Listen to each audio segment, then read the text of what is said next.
All right, so having talked about the skin, we need to talk about the skeletal system, bones and cartilage.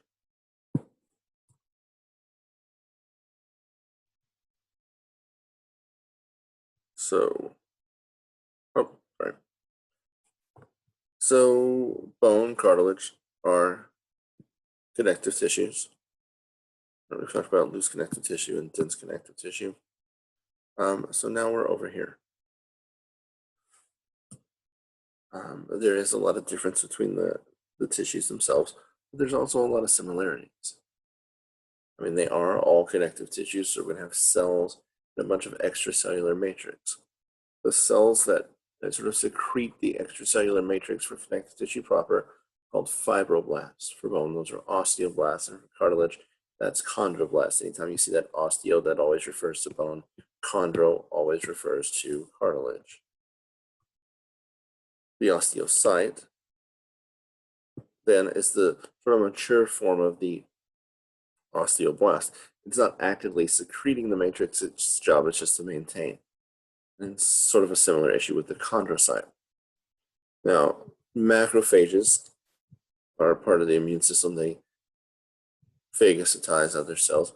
Osteoclasts dissolve bone, and chondroclasts dissolve cartilage. Outside those cells, we have mostly collagen. Now, connective tissue proper and cartilage can have elastic fibers. The ground substance, the sort of tissue gel, is sort of a thing called glycosaminoglycan, which is a amino carbohydrate thing. The only difference here is that with bone, it's calcified. The glycoprotein, the proteins found outside the cell, fibronectin, osteonectin, or chondronectin. Connective tissue proper is not wrapped in connective tissue, but it is. But both bone and cartilage are wrapped in connective tissue proper. Bone on the outside has the periosteum, and on the inside has the endosteum. And on the outside of cartilage, we find the perichondrium. Let's begin by looking at cartilage. Cartilage is kind of a gel. It's made for resilience. Cartilage takes a beating. More so than other tissues, and it can bounce back to its original shape. It's very solid. And when I say solid, I mean there's no porous to it. It's not porous at all. It's really solid. In fact, it's so solid that there's not enough room for blood vessels to grow into it. Blood vessels grow around it. So the cells inside the cartilage have to rely on diffusion. Stuff has to leave the bloodstream and diffuse in the cartilage because the blood vessels don't go directly through it. But because it is avascular, it's allowed to be very solid, and because it's very solid, it can take a beating. Now, the cost of being avascular is that it heals really, really slowly, and it's limited in thickness because cells rely on diffusion for nutrition. If the cartilage gets too thick, the cells in the middle die. And because there aren't enough nutrients and oxygen being delivered to these cells, repair is really, really slow. Cartilage is surrounded by connective tissue we call the perichondrium, and this is where we find the cells that are going to be secreting new layers of cartilage. This is also where we find the blood vessels that are going to be delivering nutrients. Cartilage can grow in two ways. It can grow from the inside out because it's not calcified like bone. It can push out from the inside. That's called interstitial growth. And can also grow, much like bone, by adding rings around the outside. That's called appositional growth. Chondroblasts are the immature cartilage cells that are in the perichondrium on the outside of cartilage. Their job is to add new layers of cartilage. That's appositional growth. Eventually, what happens is they're secreting cartilage all the way around them. And they sort of get caught in that cartilage so that they can't do that anymore, and then they become chondrocytes. Chondrocytes are the mature cartilage cells inside the cartilage. Now, they can undergo mitosis, and if they undergo mitosis, then they're going to push out from the middle, and that's interstitial growth. Chondroclasts are cells that dissolve cartilage. So here are our chondroblasts, and you can see them laying down this new sort of dark purple cartilage there. And as new cells get added out here, the older cells are here and they're trapped in the middle, and they're the chondrocytes. This is appositional growth. We're adding new rings around the outside. Cartilage can also grow from the inside out. Here we see mitosis of those chondrocytes, and it's adding new matrix and it's pushing out.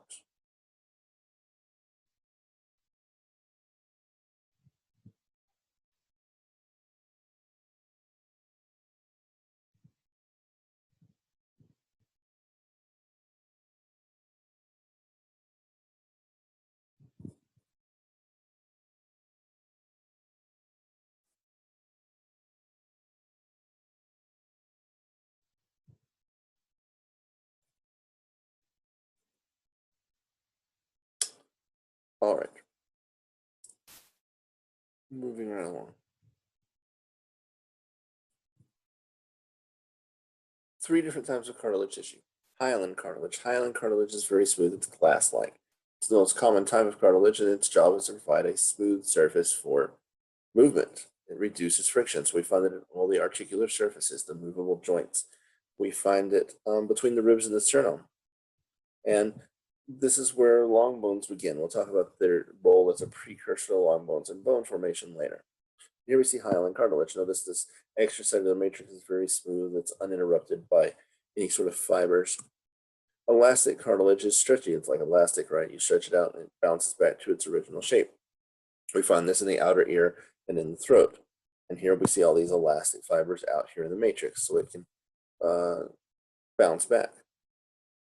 If you have pierced ears and pierced down in the earlobe, you're just going through skin and connective tissue, pierce the ears up in the cartilage, and we can see how cartilage doesn't heal, or it heals very slowly. It's much longer for cartilage to repair itself than it does epithelial tissue. Fibrocartilage is the third type of cartilage. It's a shock absorber. It looks like dense regular connective tissue because it's got these big bundles of collagen fibers, and its job is to support your weight. We find that in between the vertebrae, in between the femur and the tibia, at the meniscus of the knee, and at the pubic symphysis, in between the two pubic bones. So there's fibrocartilage, and you can see those collagen fibers in there. Now there's a term here, lacuna. The lacuna is the space around the cell. There's the actual cell, and then you have the space around it. That's called the lacuna. It's the little space where the cell lives in this connective tissue. So here again are places where we find cartilage. So to review, hyaline cartilage, elastic cartilage, fibrocartilage. Moving right along. So what do bones do? Well, obviously they hold you up and let you move and that sort of thing. They protect your brain and your heart. But they also store calcium and phosphorus. In fact, 99% of the calcium that is currently in your body is stored in the bones. And you have to be able to borrow that calcium on occasion so that you don't die. Blood is made in bone marrow. Red bone, there's two types of bone marrow, red marrow and yellow marrow. Red bone marrow makes blood. Yellow marrow is triglyceride or energy storage. And if we're including all the bones and not just the skeletal system, there are also three tiny little bones in the middle ear that allow you to hear.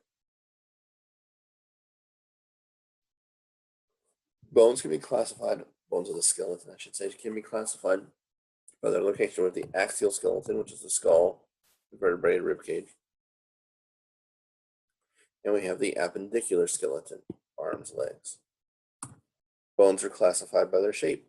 Long bones are self-explanatory, as are short bones.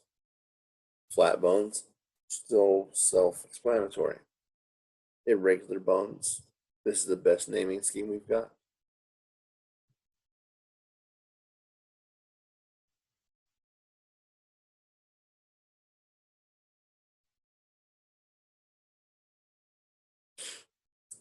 All right. If we cut open the bone, inside what you'll see is different tissue. On the outside of the bone, we have compact bone. Compact bone is the really hard, uniform surface of the bone. It's what provides the support, the strength of the skeleton. On the inside of that, we have this sort of mesh work of bone that's formed. That's called spongy bone. Spongy bone is in the epiphyses, or the ends of the long bones. It's in the whole cavity of the skull, in between the two layers of skull bones. And this is really where blood cells are going to be coming from, or in these little spaces there. This is also where we're going to borrow calcium from later. So let's look at sort of the generalized bone. Here's a long bone. The center is called the diaphysis. This is sort of the shaft in the middle. It's going to be wrapped around the hollow cavity that should be full of bone marrow. At the end of the diaphysis, here and here. Sorry, right. There and there. Those are the epiphyses, where the bone is going to articulate with something else. The outside of bone is surrounded by a tissue called the periosteum. It's a double layer membrane. Some of the fibers in this membrane will actually grow into the surface of the bone to keep that tissue attached to the bone. These are called perforating fibers. This is also what's going to hold tendons, ligaments to the bone. There's another few of those sharpies or perforating fibers and this hollow marrow cavity. Now, while the periosteum wraps around that here, in between the bone itself and bone marrow, here in yellow, we have another tissue called the endosteum. The endosteum has cells that are going to dissolve bone and cells that are going to deposit bone. So we see osteocytes and osteoclasts. In kids and adolescents, you'll see a blank space here on an X-ray. It'll just be a blank line. It's called the epiphyseal plate, the growth plate. Now, in an adult, that's fused, and you won't be able to see that sort of hollow window there. But in children, there's a little, on an X-ray anyway, it'll be a black line. And that tells you that it's a kid. A lot of times in lab, when we pass out bones, people will ask me that question, is this a kid bone? Does this come from a kid? Because they are fairly small.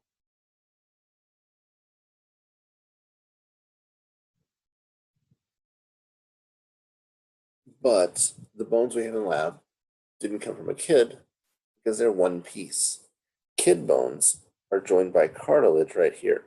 So after the skeleton's prepared and all the organic tissues removed, these two pieces are separate. They're joined together by cartilage at the epiphyseal plate. So kid bones have to be glued back together.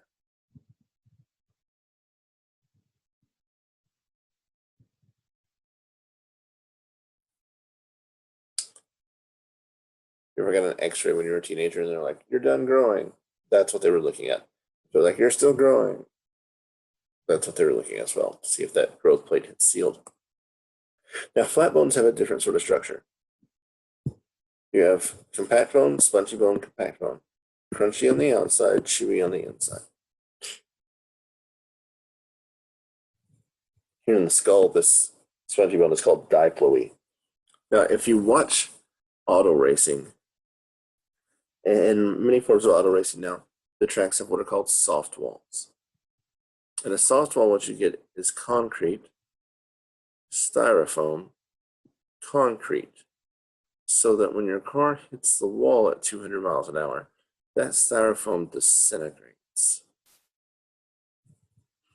But in doing so, it disperses the force of impact. This is also the function of that diploe. If you get hit in the head, you may crack that compact bone. You may even crush that diploe, but it's arranged in such a way that the force is dispersed and it doesn't damage the inner bone or the brain beneath it. It's like a built-in helmet. Here's a great section of a humerus. You can see the blood vessels, so many blood vessels. Bone is very vascular tissue. Cartilage is avascular, but bone, there's lots of blood vessels in bone. With the periosteum on the outside, endosteum on the inside.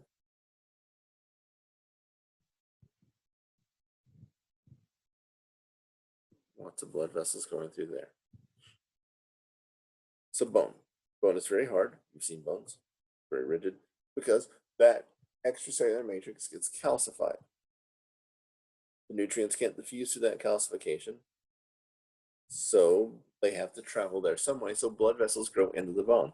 Where cartilage is very solid, bone is very porous. There's tons of little tiny holes in bone for blood vessels to go through. So it's very vascular. Luckily, that means that it also heals really well. Growth of bones will be appositional. You don't get growth on the inside. It's calcified, it's hard, you can't push out. So let's look at both compact bone and spongy bone. Compact bone, the unit of compact bone is called the osteon. And it consists of these little circles. These are called concentric lamellae or layers. In the middle of those concentric lamellae, we have two blood vessels, a vein and an artery. The blood vessels here, and then these rings around it, and big rings around that. Each one of these things is an osteon, so a central canal, the thing in the middle, and then the surrounding layers, those are osteons. This creates a really, really structurally sound bone.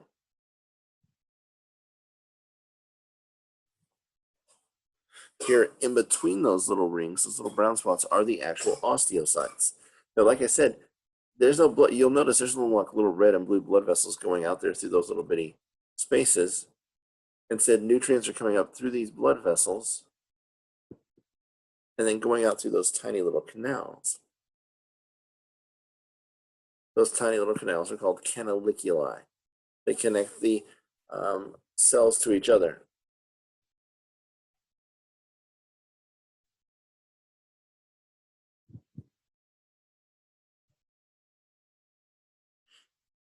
All right, so there's our lacuna again, canaliculi. There's another view of that. Here it is under microscope. We can see those little lacunae, and we can see the little canaliculi connecting them to each other so that nutrients can flow from cell to cell. Now, that's compact bone. Spongy bone, we don't get so much organization. These little spikes of bone through here, little spicules of bone, those are called trabeculae. And while they look haphazard, they're also lined up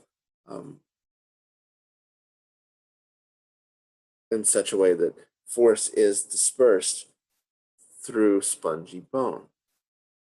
And in fact, it's spongy bone's job to do that. There's no lamellae. You'll see there's no concentricness here. The layers are just sort of randomly laid out. There's no canaliculi, no little canals. Sorry. Okay. There's no little capillaries going through here. There's no blood vessel or central canal in here. Now, there's little canaliculi that connect them, but they open up out here so that nutrients. Oh, my little laser pointer thing is not working. I apologize. So nutrients come in through those tiny little holes and then in through the cells, through these little tiny irregular layers. Bone is interesting because it's a composite. It's made up of different substances with different physical properties. We have an organic part of bone and an inorganic part of bone, so that it's really strong, but it's also flexible. It's strong without being brittle. Here's the makeup of what the tissue is made out of. The organic part of bone is, of course, the cells, and then what we call the osteoid. This is the organic bone matrix.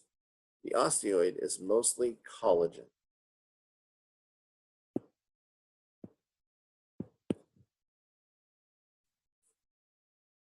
Now, collagen is flexible.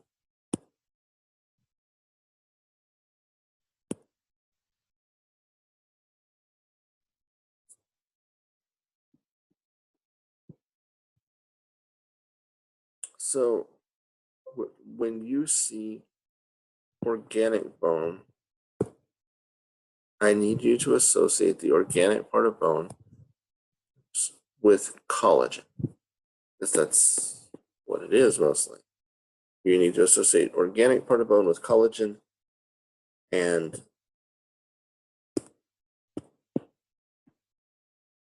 collagen with flexibility.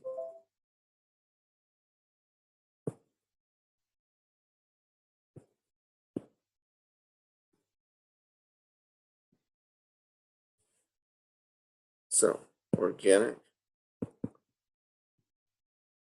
collagen, collagen flexibility. The inorganic part of bone is mostly a calcium salt, is hydroxyapatite. It's a calcium phosphate sort of thing. And it's what makes bone hard. So you need to associate inorganic with hydroxyapatite and that with the hardness of bone. This balance between being flexible and being hard is important. It allows the bones to be really strong, but without being brittle. If I take away the organic part of bone, if I take away the collagen, if I screw the collagen up, then I lose flexibility. We actually have a disease here. Osteogenesis imperfecta.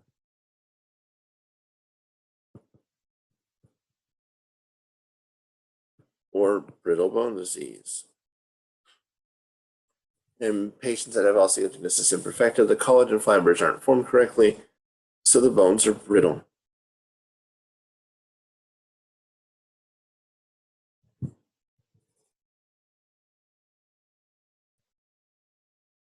So I know what you're thinking right now, like that movie Unbreakable. Not really. People with osteogenesis imperfecta don't look like Samuel L. Jackson. If we have time, we'll look at that later. On the opposite end of that, if we lose the hardness of bone, then we're just left with that. We have a childhood disease, rickets. Rickets is a lack of bone mineralization, so the hardness of bone doesn't form. So the bones become overly flexible and they bend under your weight. Again, we'll look at that later. Cells of the bones, osteoblasts and osteogenic cells. Osteogenic cells are stem cells. Osteoblasts lay down that organic bone matrix. Osteocytes are the mature bone cells. Their job is just to maintain. This is a great picture. You can see those osteocytes and those tiny little canaliculi connecting them.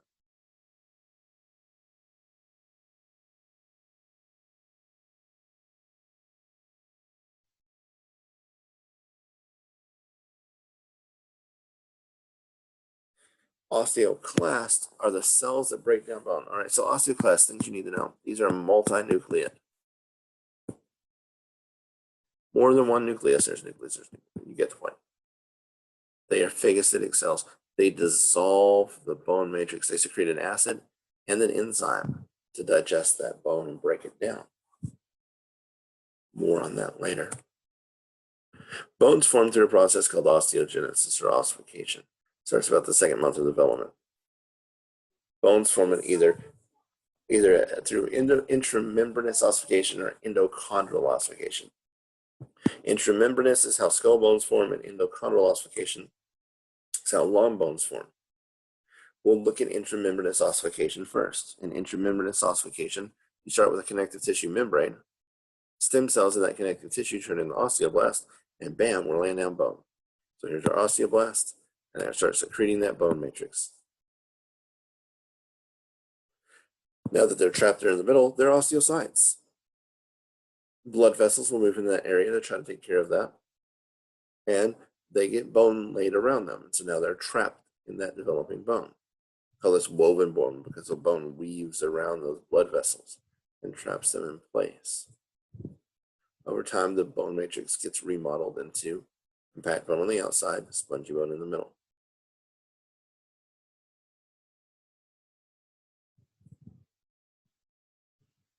And here we see another view of that. Now, long bones form in a different way because long bones all start as hyaline cartilage, and bone replaces that cartilage from the inside out. It's the term endochondral ossification. Here's the whole process. We start with this little cartilage cell or cartilage model. Remember that cartilage has to be kept very thin. If it's not kept thin, the cells in the middle die because cartilage relies on diffusion to get its nutrients. So here you see these enlarging chondrocytes inside that matrix. Chondrocytes form the model. The matrix starts to calcify. The other thing that happens when cartilage is thicker, it tends to calcify like bone. So this will start to calcify. That further cements the fate of these guys in the middle. They're screwed because not only are they in the middle and relying on diffusion, now the calcium salts that are deposited outside the cartilage are also going to prevent nutrients from diffusing in. So when nutrients can't reach them anymore, they're just gonna die.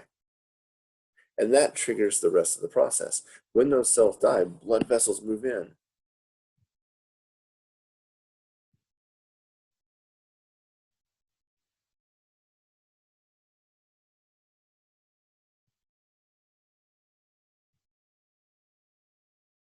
So, dying cells out here, in there. Let me see that. This is called the primary ossification center. This is where the diaphysis begins to form. There you see them die. Now that blood vessel is going to punch through, and because it's growing through this collar of bone out here, it's going to bring with it chondroclasts that break down that dead and dying cartilage, and osteoblasts to secrete bone in its place. So about 3 months in, this is what you've got.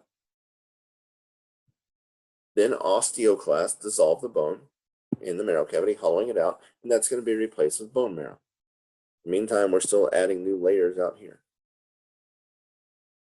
Now, the same thing happens out at the end. It's thick enough, those cells die, it's calcifying out here.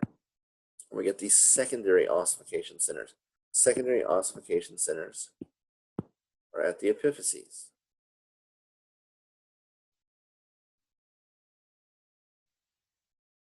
And at birth, that's what you've got. Cartilage surrounding the secondary ossification center. Cartilage surrounding the secondary ossification center, and then bone here.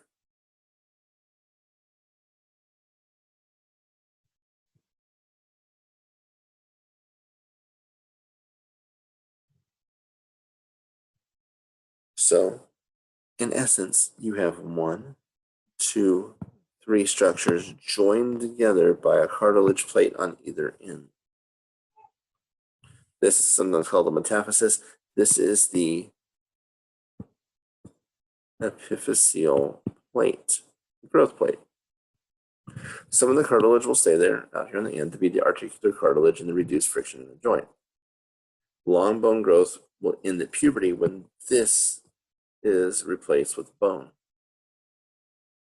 What happens? Well, you're familiar with the growth spurt of puberty. Those hormones kick in and you grow, and it makes the bone grow faster than the cartilage.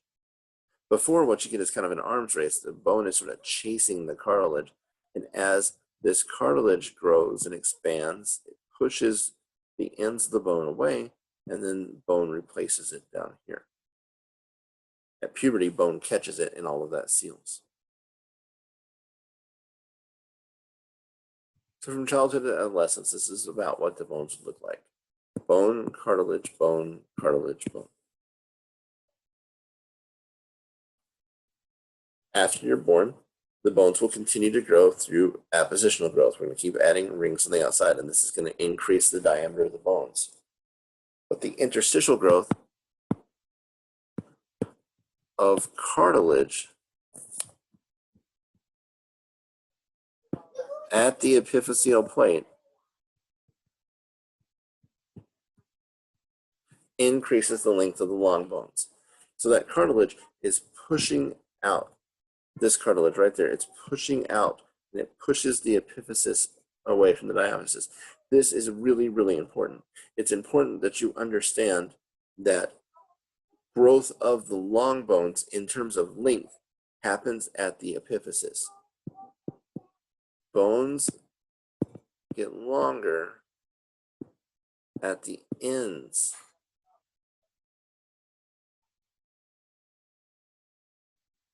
Not in the middle, right? Cartilage grows here, and it pushes the epiphysis away from the diaphysis. Think about the way a tree grows. A tree, ground, there's a tree, happy trees, happy trees. It doesn't cartoon push up out of the ground. Like, you don't get a big freaking tree trunk just pushing its way up out of the ground, right? Right, if you've ever planted a tree or watched a tree, it starts with a little tiny stick. And that little tiny stick gets taller, and we're adding new rings around the outside. It keeps getting thicker. And as the tree gets taller, we add more branches at the top. The tree gets longer or taller at the end. Like today, if you went outside and you drove a nail in a tree, and it came back 10 years from now, where's that nail going to be? Put it inside of that trunk, it's being exactly the same place, just deeper in the tree as more rings are added around it. You do the same thing with the bone. In fact, we've done this for science. Baby cow, calf, whatever, born, put a nail in its femur, dead center in the femur, come back 10 years from now, and it's still in the same place in the bone, it's just more deeply embedded. Because bones get longer here.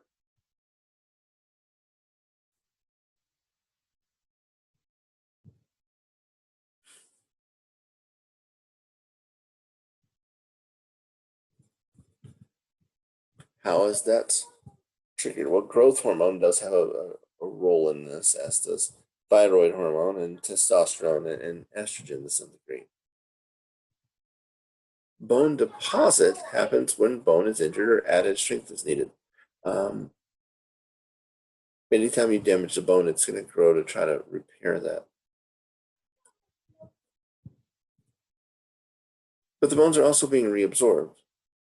Osteoclasts are the cells that reabsorb or digest bones. They dissolve.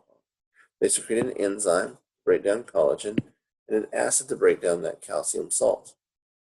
When it dissolves, it goes through the cell back into the blood.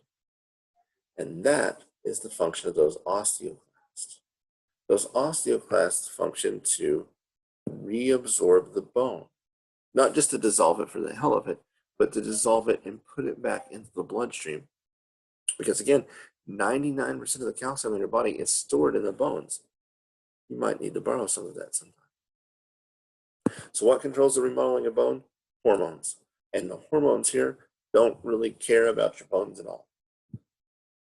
What they care about is calcium. Because calcium is necessary for your nerves to work, your heart to work, your muscles to work, your blood to clot, your cells to divide, the release of neurotransmitters, the release of many hormones. It's essential.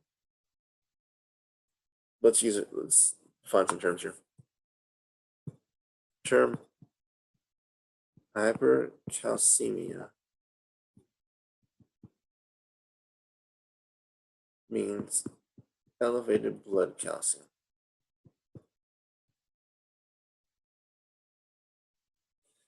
Symptoms of hypercalcemia. If you have too much blood calcium, the major symptom is lethargy. When you're always tired, just really tired, don't have any energy to do anything at all. You might see something like kidney stones.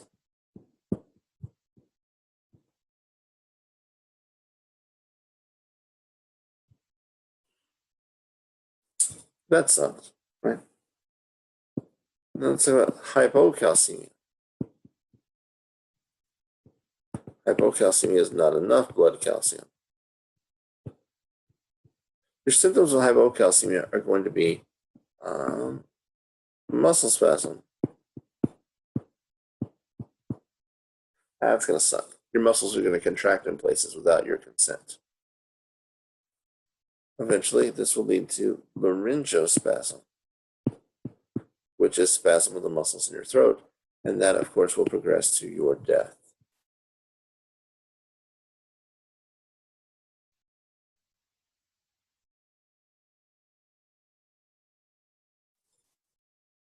So, too much calcium in the blood, you're super tired. Too little calcium in the blood, you're super dead. As such, the hormones that we have here to control blood calcium are just there to make sure that your calcium levels don't go too low. The major hormone is parathyroid hormone. Parathyroid hormone's job is to raise your blood calcium. So if your blood calcium levels drop, remember that 99% of the calcium in your body is in the bones. So you go on the no calcium diet, you heard the calcium makes you fat.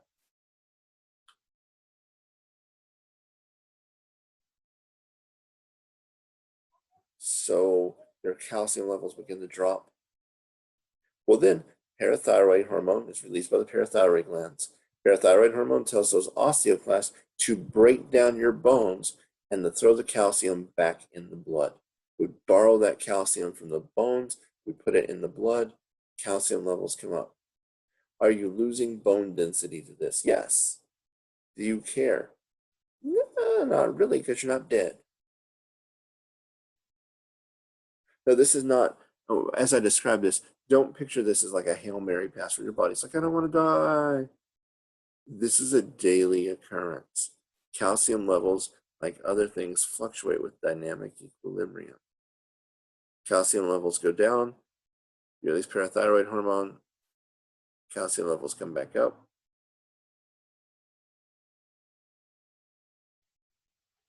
You lose calcium throughout the day, they go back down, cycle starts over. It's a constant up and down thing. Calcium levels will vary between 9 and 11 milligrams per 100 milliliters.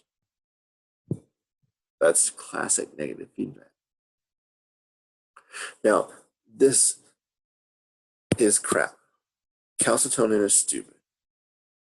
Ignore this. Calcitonin is not a hormone of calcium homeostasis. As far as we know, it has no use in the adult. It's more involved in bone development. So we're just ignoring all of this because it's not accurate. The other hormone that we care about here is vitamin D. Now, vitamin D, we call it a vitamin because we put it in food, but in reality, it's a hormone that you make. And vitamin D is going to raise blood calcium levels. And as you're aware, vitamin D helps you absorb, it allows you to absorb calcium from the small intestine. So that's all hormonal control. In addition to that whole hormone thing, we have just flat out physics. Wolff's law of bone tells us that bones grow in response to the force you place upon them. If you play tennis, the bones in your racket arm are thicker than the bones in your other arm. The bones in your right hand, if you're right-handed, are thicker than the bones in your left hand. Bones are thicker where they're most likely to buckle, trabeculate, form on those stress lines. And when we look at the skeleton, the shape of the skeleton is not pre-programmed in. It's not haphazard. It's created by muscles pulling and pushing and blood vessels growing through the bone. It responds to the force you place on it. If you ever see like the exercise equipment on the International Space Station, that is partially to keep the muscles from atrophying and partially to keep from losing bone mass. You ever seen Wall-E, right? Like they're floating around in space, and as they're coming back to Earth, he's like, you might have experienced some bone loss during the space flight, and it shows like the guy, like the perfect, whatever, walking around guy going to that giant fat guy sitting in the chair with no bones. That's legit. Because without gravity, you're just floating around in space, your bones aren't having any stress on them. And the rule of tissues is if you don't use it, you lose it. And that includes bone. The bone will atrophy away. On the other side of that, if you put too much stress on the bone, it grows in that direction. You see bone spurs or osteophytes on the spine and in the heel because there's too much pressure put on the bone. So these big bony projections where muscles attach. Bone marrow makes blood. The red marrow makes blood. We find it in the head of the femur, the head of the humerus. Diaphragm flat bones. In infants, it's all red marrow. Yellow marrow is fat.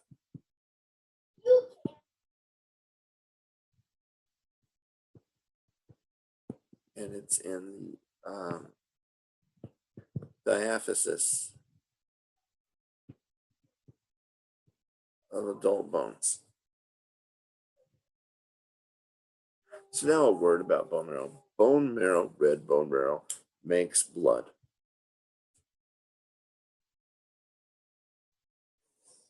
If you're not on the bone marrow donor list, it's a very easy thing to do. They send you a little test tube in the mail. You swab the inside of your mouth, you drop it in that test tube, you send it back to them. Congratulations, you're on the donor list. It's just like that paternity test you did for Maury Povich. Not the father. Except now you're actually helping the kid. instead of just denying it. Here's the thing with bone marrow.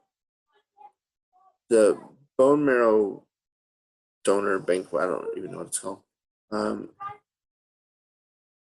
They report that about half of the people who match for donation, so they call you up and they're like, hey, you sit in your test tube, you match with a kid that needs bone marrow transplant. About half of those people at that point back out.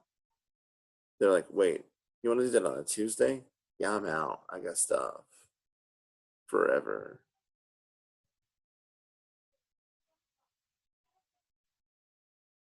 The reason for that is a misconception of how that process works. Bone marrow donation can be either direct harvesting of the marrow from generally the proximal epiphysis of the femur, or it can be harvesting stem cells from the blood. If it's harvesting stem cells from the blood, they just take blood from you. It's just like giving blood. If they harvest bone marrow directly from the bone, people freak out. They're like, that's a giant needle. They picture them like drilling this big ass hole in your hip and sucking out bone marrow with a straw. That's not how that works. You need to remember that bone is both really hard and really flexible. I lost that slide somewhere and I apologize. You can put a needle in the bone like in any other tissue. In fact, you will do so at some point. You will start what is called an interosseous line. An interosseous line is an IV in the bone. Right? You got a tiny little infant, can't get an IV in them, put it in the bone, in the tibial tuberosity. You got to drill a hole, just push the needle in. It's flexible. And this is the same thing. Now they're going to give you a local or whatever so it doesn't hurt when they stab you with this needle in the hip. They're going to pull out bone marrow. What's going to happen to you? Nothing is going to happen. You're going to be fine. And you might save somebody. And the chances of you being a match for anyone are not great. I say this. I've been on the donor list since '98, never matched. I gave this whole spiel to a class a few semesters ago. And like the next semester, this girl came up to me and she's like, you guilted me into getting on the bone marrow donor list. And then after I did the next week, they called me and they wanted me to go donate bone marrow. I'm like, did you do it? And she's like, well, I could not do it. Right after the whole guilt trip thing. So they paid for her to fly to wherever and put her up for however long and took bone marrow from her hip. And she's like, it was fine. It didn't hurt. She had no effects from it. They gave her local. They took the bone marrow. She hung out for a few days, and then they flew her home. And none of it was out of pocket for her. Didn't cost her anything other than bone marrow. So you should do that and feel better about yourself. Now, bones are really predictable in terms of their development. So much so that we can tell the age of a developing baby by the x-rays or sonograms, right? If you've ever had a kid, they measure like head circumference. It's like, your baby's measuring 10 weeks or whatever. You want to mess with a neonatologist? Look super confused when they tell them that your baby's measuring 12 weeks. And then sit there and count. And you're like, wait a minute, that can't be right. Yeah. I told you I've got like 5 kids, right? By the 5th one, you try to amuse yourself. And that's my fun game to play with neonatologist. So here you see that's intramembranous ossification in the skull. You can see those skull bones forming. Endochondral ossification down here in the long bones. Here's a fetal x-ray. Don't do fetal x-rays. I don't know when they did this, but apparently it was a thing at some point. Don't. By the time you're about 25, all the bones are pretty much completely formed. By the time you're 40, it's going to start going down. Why? Hormones. We talked about parathyroid hormone, vitamin D. But also in play here are testosterone and estrogen. Where parathyroid hormone lets you borrow calcium from the bones, testosterone and estrogen help you pay it back.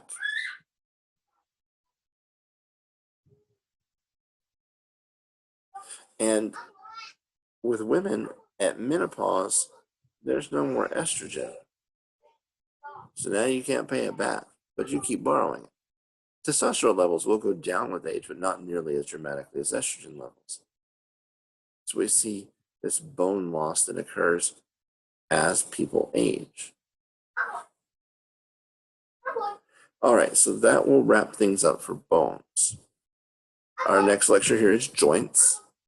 And then for this next exam, we'll have bones, joints, skin, and that will do that. So that's all for now. The next one coming up will be